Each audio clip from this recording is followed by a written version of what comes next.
On the August 15th Raw, they're going to tease another feud with Yokozuna and the Undertaker. Yoko's going to win a squash match against Phil Apollo, and then Taker's music hits and Yoko acts scared. And Meltzer would write about this taping. There was a screw up on Yoko's ring introduction.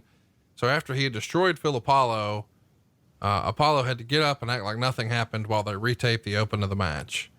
Now, this isn't uncommon. It's happened before. But carry us through one of these situations where you have to sort of explain to the live crowd, hey folks, look at this light, Men in Black style. You've seen nothing. We're going to start over right now. You don't explain shit. You just do it. I mean, you just do it. There's no explaining. Okay. Guess we're gonna do this again, and you just do it. At Superstars, people are like, "Oh fuck, they're doing this again."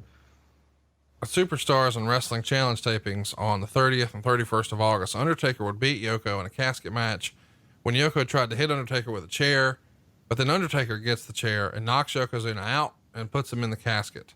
That starts a house show loop through September where Undertaker is beating Yoko in casket matches pretty consistently. And that gets us to Survivor Series, November 23rd, 1994 in San Antonio.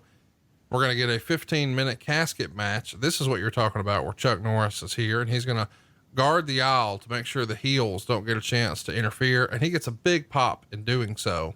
Undertaker gets his return win here in 15-24, 2.5 stars.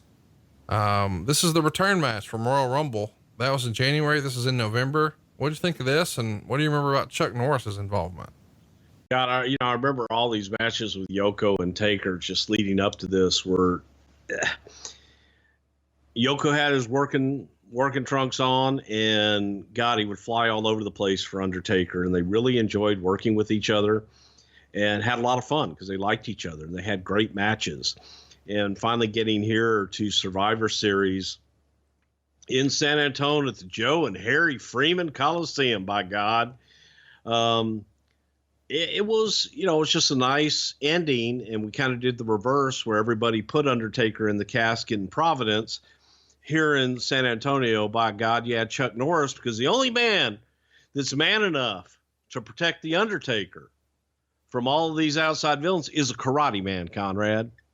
Now, he ain't no 3-time black belt Hall of Famer, but he's Chuck goddamn Norris.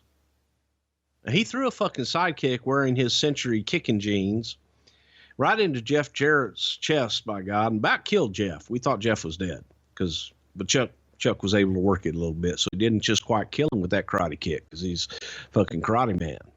It was actually a shitload of fun, and I enjoyed just being around Chuck Norris because we have a lot of mutual friends in the karate world, and he was funny as shit and a lot of fun to work with. So that part of it was pretty damn cool. And the match itself told a nice story, and it was good.